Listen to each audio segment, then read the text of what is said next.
Estamos de volta com a nossa convidada de hoje, a doutora Dinorá Carla Rocha.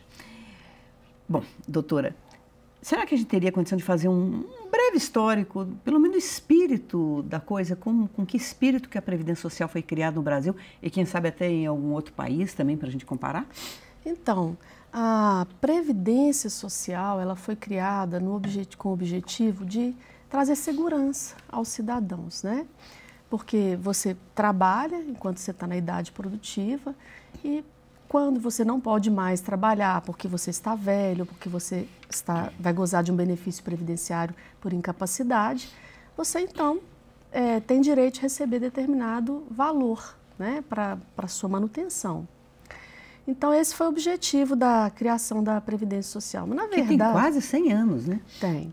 Na verdade, a ideia de Seguridade Social, ela sempre existiu, porque o homem, ele sempre procura trazer segurança para si e para a sua família, isso desde sempre. Se você olhar em Roma, era assim, os funerais eram muito demorados, eles eram muito caros, então as famílias se juntavam e reservavam um determinado fundo para custear os funerais romanos.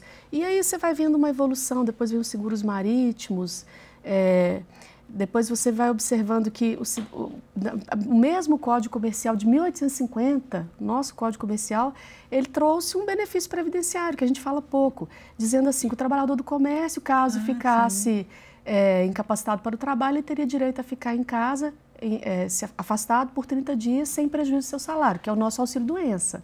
Os funcionários dos Correios também foram os precursores, né? Sim, os Correios, a Guarda Pessoal de Dom João VI. Então, o objetivo foi resguardar o cidadão quando ele não mais pudesse trabalhar. Que foi ampliando, né, essa noção, né? Sim, foi ampliando. E o nosso sistema previdenciário adotado no Brasil é o sistema de repartição simples, que é o sistema da solidariedade. Por que foi adotado assim? E ainda é assim. As famílias eram muito grandes. Eu costumo dizer que a minha família representa a família, o histórico da Previdência Social, porque minha avó teve 16 irmãos, minha mãe teve 12 irmãos, eu tenho 8 irmãos vivos e tenho 2 filhas. Então você observa que as famílias foram, né, diminuindo. E com o sistema de repartição simples, o sistema da solidariedade é assim, eu contribuo hoje, estou contribuindo hoje, arcando o benefício, custeando o benefício dos aposentados, da sua mãe, da sua tia. E futuramente os seus netos, seus filhos vão contribuir para custear a minha. É um sistema de solidariedade, sistema de repartição simples, né? Então foi o sistema adotado no Brasil. Por quê? Porque a Previdência ela era superavitária. Se você pensasse que você tinha um pai trabalhando, uma mãe em casa, que tradicionalmente era assim, né? E 6, 7, 8 filhos trabalhando, você tinha uma Previdência 8 por 1. Que era um pai que trabalhava, ele se aposentava e os filhos iam para o mercado de trabalho e custeavam essa aposentadoria, né? Em alguns países esse sistema também existe, em outros é o sistema da capitalização, muitos países o sistema é misto, né? O sistema de solidariedade, de capitalização e de repartição simples, né? Capitalização é a previdência privada? Não, a previdência privada é outra coisa. O sistema de capitalização, no sistema de capitalização, a contribuição previdenciária para o sistema previdenciário, ele é muito particular, a contribuição é muito particular. Então, eu estou contribuindo, meu benefício é assim, e que se assemelharia à nossa previdência privada, que eu vou até uma determinada instituição, falo, eu quero me aposentar aos 60 anos com um valor X, e aí essa instituição vai dizer, então você tem que contribuir X por mês. E eu posso mudar as regras no decorrer da minha vida, eu posso parar de pagar. No sistema de repartição simples, não, para o segurado obrigatório, né, que nós temos no Brasil, o sistema os segurados obrigatórios e os facultativos. Então, o segurado obrigatório, ele contribui compulsoriamente.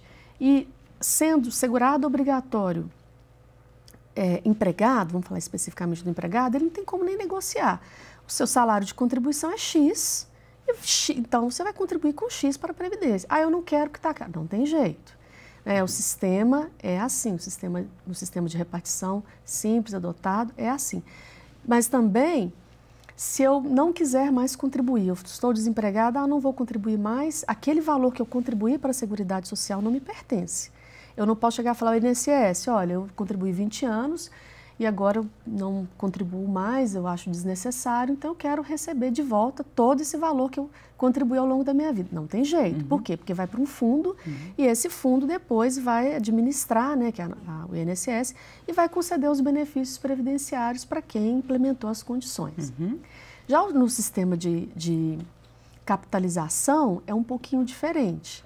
Então, o Brasil adota esse sistema de repartição simples. Desde sempre foi assim. Eu acho que é até mais pertinente com a nossa realidade, né? Porque não dá para imaginar também as pessoas pagando uma segunda contribuição ou a previdência complementar também, que é para poucos, né? Agora, e me diz uma coisa, doutora, é um fato que a nossa população realmente está envelhecendo, ainda bem, porque é conquista, né, das melhorias na saúde, não é? É verdade. E isso está se tornando aos poucos um problema, né? Sim, na verdade, são duas questões, sabe, Miri, que nós temos que levar em consideração. A primeira é o envelhecimento, que é fato, né? A longevidade é um fato no Brasil. E a queda da fertilidade. São duas questões que nós não podemos analisar o envelhecimento da população brasileira, né, e mundial também, sem analisar o fato da queda da fertilidade. À medida que nós envelhecemos, nós vamos tendo menos filhos, né? E à medida que os casais optam por ter menos filhos, as pessoas optam por não ter filhos ou por ter menos filhos, isso sim, isso traz um reflexo na Seguridade Social, isso traz um reflexo na Previdência Social, mas que também não pode ser o motivo para essa reforma que está aí.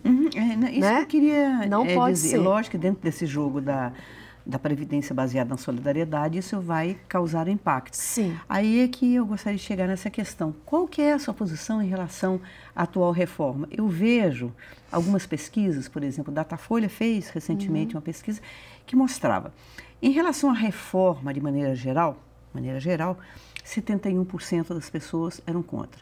E quando se chegava na questão do aumento da idade para se aposentar, 65 para os homens, 62 para as mulheres, esse número já crescia para 87%. Sim. Isso 2 ou 3 meses atrás. Agora pode até ter aumentado. Então, como falar de uma reforma? E não há como isolar a questão política. Nós estamos numa fase que a classe política está muito desgastada desde o presidente, não é? Acusado de tantas coisas, de corrupção passiva e tudo mais. Então, qual que é a sua posição em relação à reforma da Previdência? Eu sou contra a PEC. O texto da PEC eu não concordo, eu não sou favorável, eu acho que não deve ser dessa forma.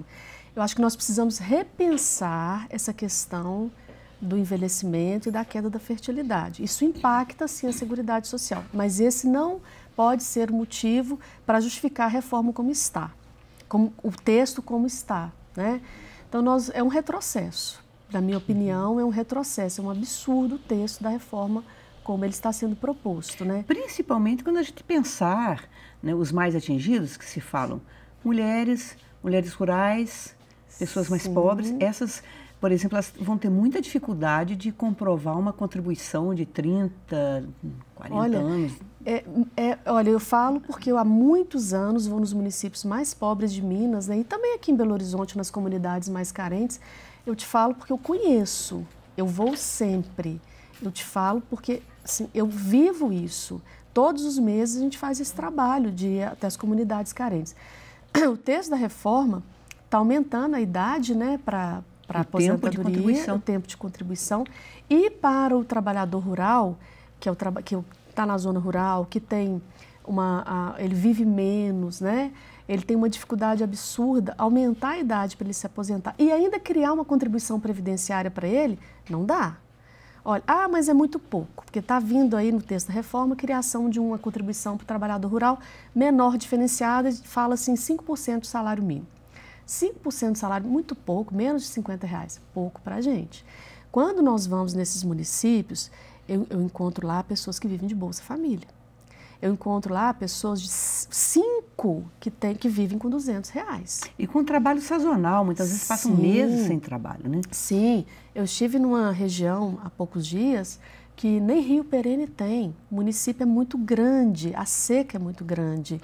E você fala como as pessoas estão sobrevivendo E aí aguardando ansiosamente para a mulher para chegar aos 55 anos de idade, o homem para chegar aos 60, para gozar de um salário mínimo, para ter um mínimo de dignidade. E porque eles já estão chegando num ponto que eles não estão mais aguentando trabalhar. E aí taxar, falar, você vai ter que contribuir com R$50, não vai haver benefício. Essas pessoas não vão conseguir se aposentar.